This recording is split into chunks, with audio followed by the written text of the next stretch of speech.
नमस्ते। हर हर महादेव। हमारे करुण शंकर महादेव को कोटि कोटि प्रणाम। यस्याग्रे द्राट द्राट दुट दुट ममलम टन टन टन टन टन टन डम सम डुडम सम डुई डुई चकितम भूपकम भूयनालम तैलम तैलम तु तैलम कुकुकुमम कम कम कम कम कम यायसे विप्रगाहे संसति सबल पादुवचूरम। देखिए सब, ये हमारे करुण शंकर महादेव है।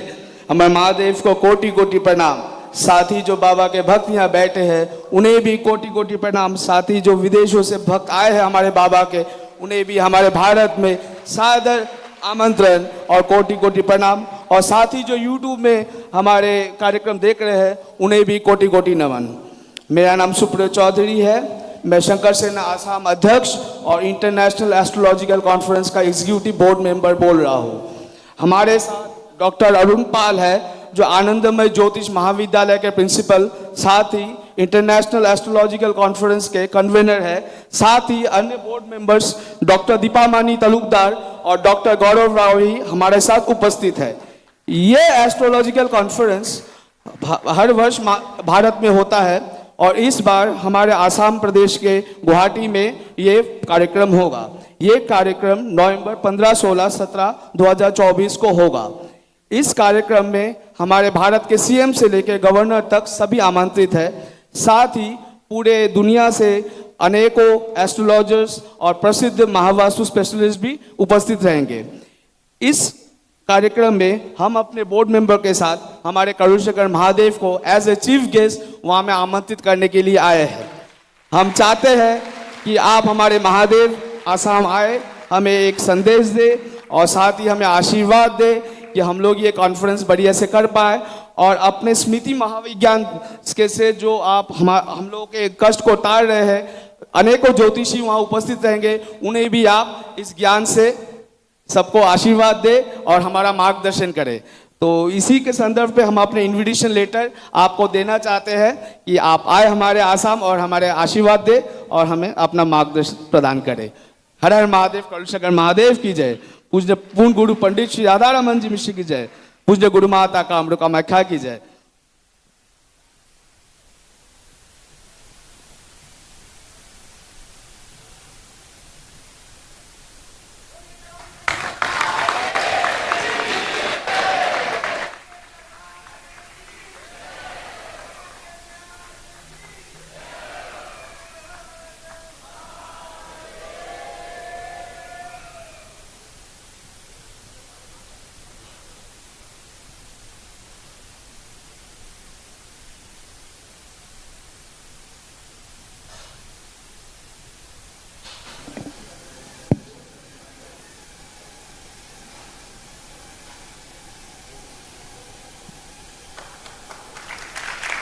बोलिए सद्गुरुदेव भगवान की। हर हर महादेव।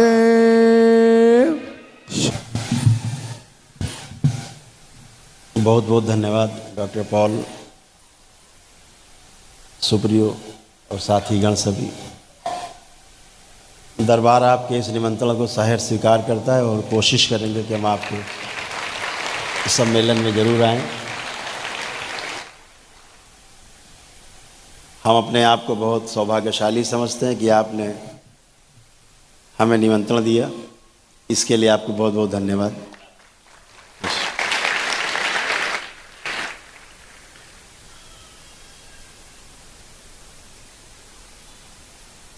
हर व्यक्ति, हर संगठन,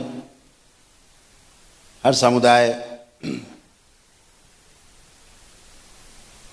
राष्ट्र और सारे संगठन मिलकर कुछ ना कुछ अच्छे अच्छे काम कर रहे हैं। सबका शुभ करने का ही लक्ष्य है। शुभ करना ही सबका लक्ष्य है। ये अशुभ कहाँ से हो जाता है?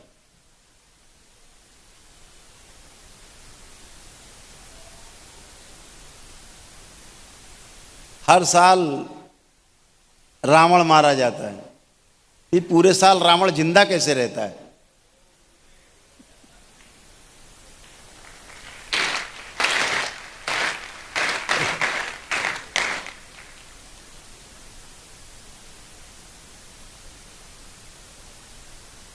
आवश्यकता उस रावण को जलाने की नहीं है जिसे आप मनोरंजन के रूप में जलाते हैं, तो वो केवल मनोरंजन ही रह जाता है, उसके पीछे दिखता कुछ नहीं। असल में जो आवश्यकता है वो सबसे बड़ी ये है, जो रावण बन के बैठे उन्हें ही नहीं पता कि वो रावण है, उन्हें नहीं पता है, रावण को भी नहीं पता था कि वो रावण है।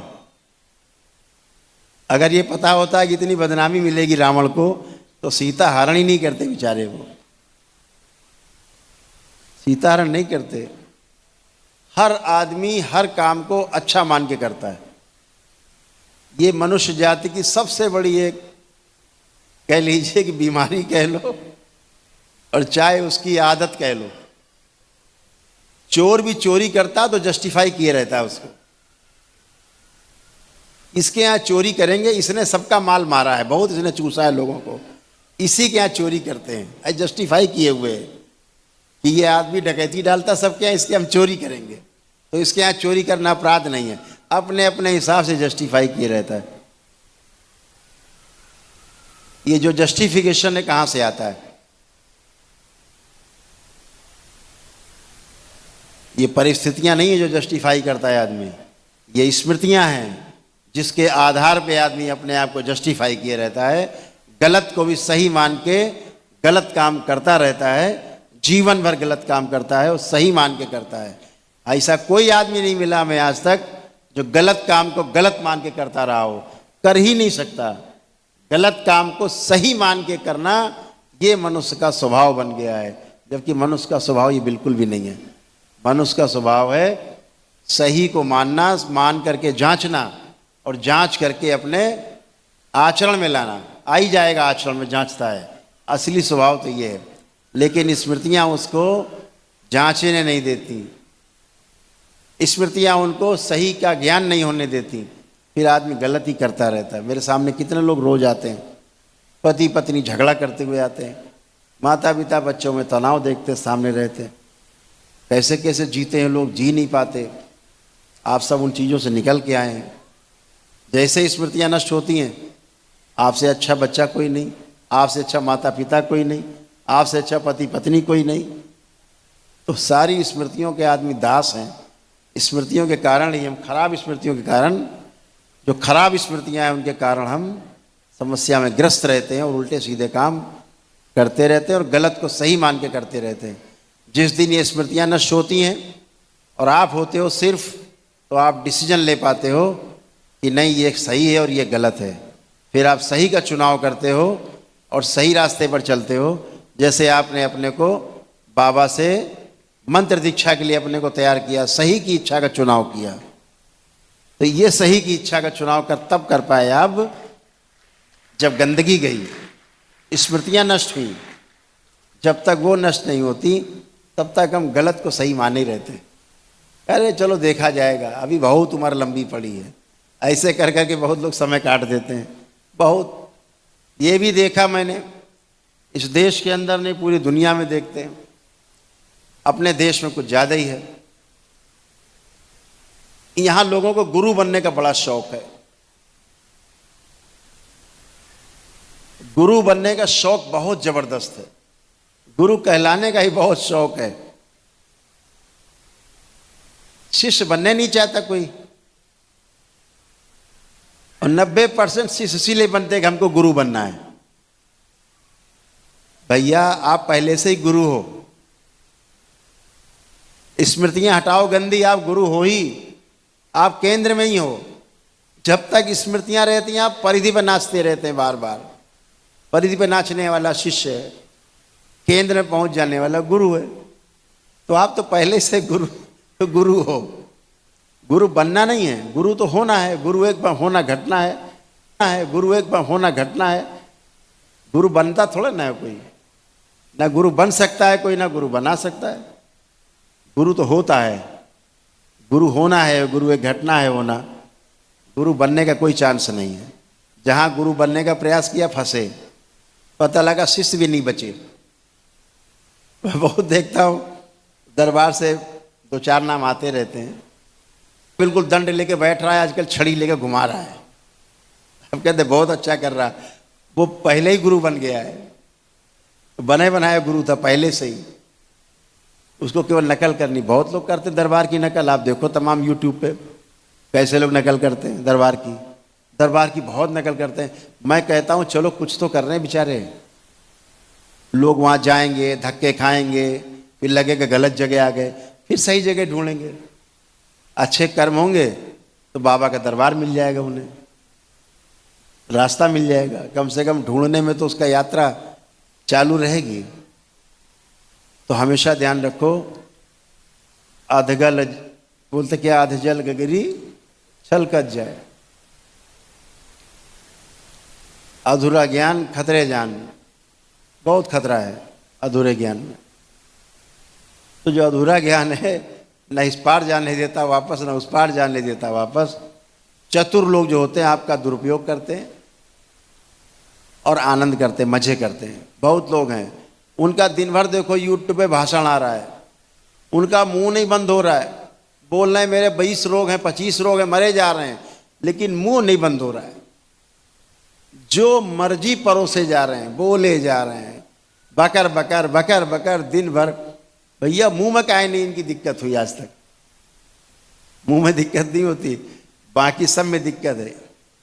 हार्ट फेलियर है, किडनी फेलियर है, लीवर जा रहा है, पेंक्रियास जा रहा है, सब कुछ डैमेज हो रहा है, लेकिन बक बक बक बक बक बक नहीं बंद हो रही है, उल्टी किए जा रहे हैं और लोग ताली बजाए जा रहे हैं, क्योंकि ताली बजाने वाले खाली बैठे हैं, उनका काम ताली बजाना है। कुछ भी बोले। एक हम कथा सुनते थे, एक यहाँ जेके मंदिर है, वो जरा सी कोई बात बोलते थे, जरा सी एक लाइन बोले तो ऐसा ऐसा हुआ, राधे राधे राधे राधे राधे राधे, बीच में बोले, चिल्ला रहे लोग। फिर वहां गए, राधे राधे राधे। अरे भैया उनको बात तो करने दो यार, पूरी हर बात पे राधे। तो कुछ लोग है वो साथ में ढोल के साथ मंजीरा बजता ना, बगैर मंजीरा के ढोल भी काम नहीं आता, मंजीरा चंग चंग चंग चंग चंग कैसे ही बज रहा है। एक सुनने जाते थे, उनका कोई बात करें तो हर चीज़ तकिया कलाम है। तकिया कलाम सुना है कैसे होता है? तकिया कलाम मालूम क्या होता है? नहीं। तकिया कलाम ऐसे होता है, हमारे एक मिलने वाले मित्र जो अक्सर आते थे तो उनकी हर बातचीत में होता था, हम वहाँ गए थे, समझे, मतलब है जो कि, फिर हमको मिल गए, मतलब है जो कि, और फिर बात हुई, चाय पिलाई, बड़ा मजा है, मतलब है जो कि। तो उनका जो मतलब है जो कि जो है हर वाक्य में 2-3 बार आता था। तो हमने उनसे 1-2 बार टूका, अरे भैया ये जो मतलब है जो कि अगर हटा दो तो उसकी जगह और कुछ भी आ सकता है। तो बड़े बेचारे नाराज हो गए हमसे, बोले हम तो कुछ बोलते नहीं ऐसा। अच्छा, हमने कहा तो ठीक है। बेहोशी में बोल रहे हैं, वो कह रहे हैं हम तो बोलते ही नहीं, बस बेहोशी में बोले जा रहे हैं। तो मतलब है जो कि एक सज्जन आते थे, बोलते थे देखो, हैं हम वहाँ चले गए, देखो, हैं वहाँ मिला, बातें नहीं किया, देखो। तो अब उनकी तरफ देखो, बार बार देखे क्या दिखा रहे, लेकिन उनका बेहोशी में बोल रहे हैं, देखो। एक हमारे पड़ोस में एक बुआ रहती थी, उनका नाम था राम श्री बुआ थी। तो महिलाओं से उनको हम बात करते, छोटे थे, सुनते थे। तो कहती थी, बहनी कहो हाँ हाँ। तो हम सोचते थे कि सामने वाला हाँ तो कर ही नहीं रहा, तो हर बातें बोलती थी, देखो काल तुम्हारा कुत्ता जो है हमारी चप्पल चुरा ले गया, कहो हाँ। हम सवेरे उठे, देखा चारपाई के नीचे हमारी चप्पल नहीं थी, कहो हाँ।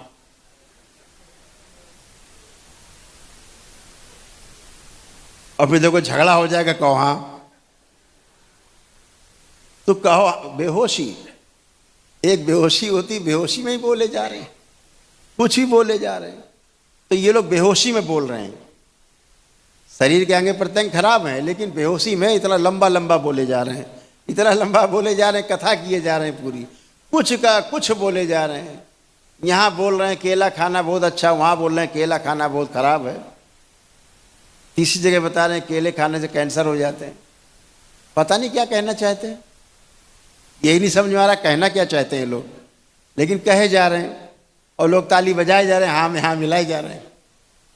तो हाँ में हाँ मिलाना भी जैसे पागल होता है ना, पागल, तो पागल के साथ पागल झगड़ा करे, या पागल के साथ बैठ के आदमी झूठ मूठ में खा रहा है, वो भी खा रहा है, वो परोस रहा है, वो खा रहा है कुछ नहीं, परोसे जा रहे हैं, वो खाए जा रहे हैं। तो ऐसे मिल करके ढोल के साथ ही डंडा, बगैर ढोल डंडे के बगैर बजता नहीं है, डंडा मतलब पीट पिटाई हो। तो बेहोशी में बोले जा रहे हैं लोग, बेहोशी में चले जा रहे हैं, सुने जा रहे हैं, जो किताबों में लिखा है रटे हुए हैं, बोले जा रहे हैं, बोले जा रहे हैं, बोले जा रहे हैं, थक नहीं रहे। और बेचारे जो सुन रहे हैं वो भी नहीं थक रहे। विडम्बना तो ये भी है, वो भी नहीं थक रहे, क्योंकि सुनाए कौन, सुने कौन। परंपरा में होता आया ऐसा।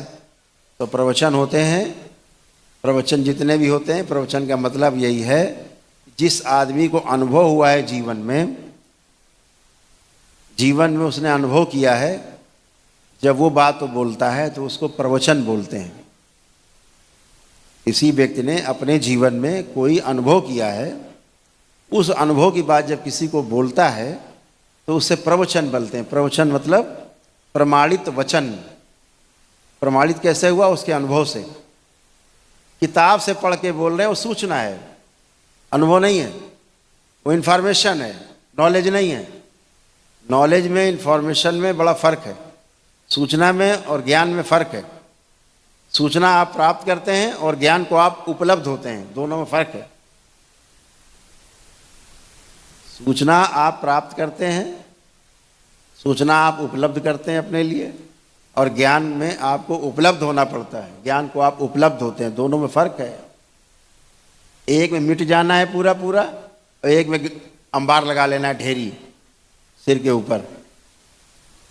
तो मिटने के लिए तैयार रहो। यह आपकी पहली सीढ़ी है। क्या मिटाना है? दो सबसे खतरनाक चीजें हैं जो मिटानी है, ये ध्यान रखो।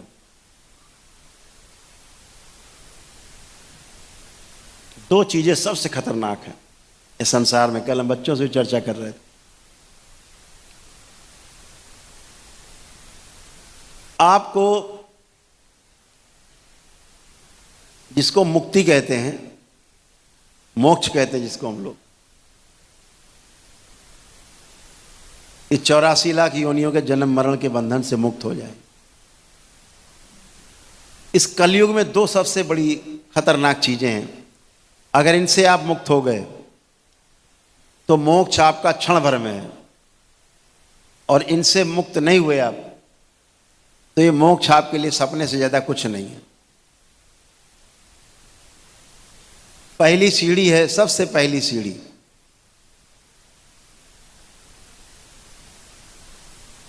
वो सीढ़ी है मोह की, मोह। और दूसरी जो सीढ़ी है उसका नाम है अहंकार। आप जब सीढ़ी चढ़ने लगते हैं ना, पहला कदम रखा मोह, चिपक गए, फेविक्विक जाम हो गए। दूसरा है अहंकार, फेविक्विक जाम, अब आप कहीं के नहीं बचे, अब वहीं हिलते डुलते रहिए। आप आंख बंद करके हिलते रहो, आपको लगेगा कि आप यात्रा कर रहे हो हवाई जहाज में। ये दो कदम शुरुआत की सीढ़ी में जो लगा है ना फेविकोल, वो फेविक्विक लगा है, फेविकोल नहीं है, फेविक्विक। मोह और अहंकार का कलयुग के सबसे बड़े दोष। इनसे मुक्ति कैसे पाया जाए? कैसे मुक्ति पाएंगे मोह से और अहंकार से? मोह छूटता नहीं, अहंकार बने रहता है। हम जो अपने कपड़े पहने रहते हैं ना, उसी का अहंकार बना रहता है। और तो छोड़ो, धन संपत्ति तो बाद में आएगी, अपने कपड़े का ही अहंकार रहता है, उसी में तो मोह रहता है ना। जिस दिन आप कपड़ा पहन करके भी अपने को वस्त्र विहीन देखने लगेंगे, उस दिन आप इन दोनों सीढ़ी से मुक्ति पा जाएंगे। ये ध्यान रखिएगा। छोटा सा सूत्र है, यहीं से शुरू करना। कपड़ा पहनकर भी अपने आप को वस्त्रविहीन महसूस करना।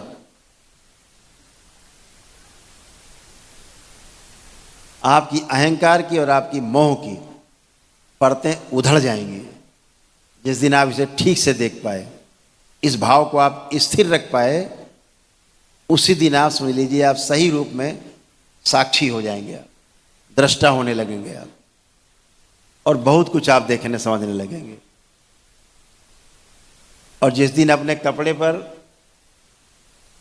मोह बना रहे, अहंकार बना रहे, मेरा कपड़ा उससे ज्यादा अच्छा, तेरी कमीज से मेरी कमीज ज्यादा सफेद,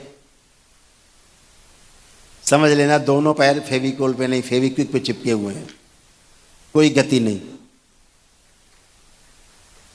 गति साक्षी भाव में होगी, दृष्टा भाव में होगी। तो आप सब बहुत समझदार हैं, बहुत अच्छा करेंगे आप जीवन में। आप में से कम हम आशा करते हैं कि 10% लोग तो जरूर आपके बीच से तंत्र के 21वें पावदान को टच करेंगे, प्राप्त करेंगे।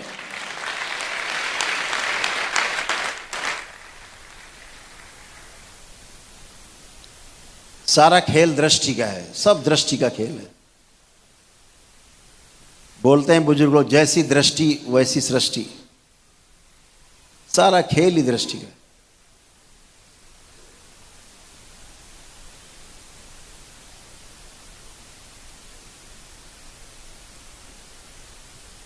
हमारे इस देश में जितना काम हमारे ऋषि मुनियों ने किया है उतना किसी ने नहीं किया। उन सब ऋषि मुनियों को हम लोग हृदय से धन्यवाद देते हैं जिनकी हम संतान हैं, कि उनका ऋण कभी भी चुका नहीं पाएंगे हम, जो उन्होंने हमें इस लायक बनाया कि हम ये जानते हैं इस मनुष्य जीवन में, इस जीवन यात्रा में पूर्ण गुरु के पाके दीक्षा लेना आवश्यक है। इस लायक तो बना दिया कि दीक्षा लेना बहुत जरूरी है और पूर्ण गुरु से मिलना जरूरी है। इस लायक तो बना ही दिया हमारे ऋषि मुनियों ने। बाकी सब अपने कर्म के आधार पर, सब आपके कर्मों के अधीन है।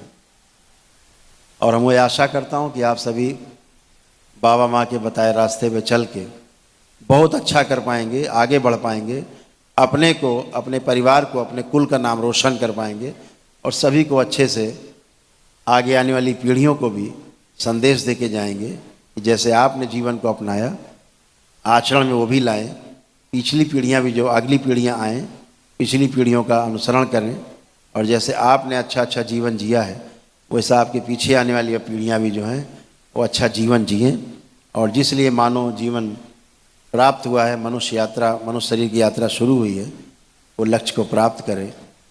ऐसी शुभकामनाएं आप सभी को हैं कि आप और आपका परिवार, आने वाली पीढ़ियां सभी स्वस्थ, सुखी और संपन्न हो और सही दिशा को प्राप्त हो। दरबार का ऑफिशियल चैनल करौली सरकार ईश्वरीय चिकित्सा विज्ञान केंद्र चैनल को जरूर सब्सक्राइब करें। नमः शिवाय।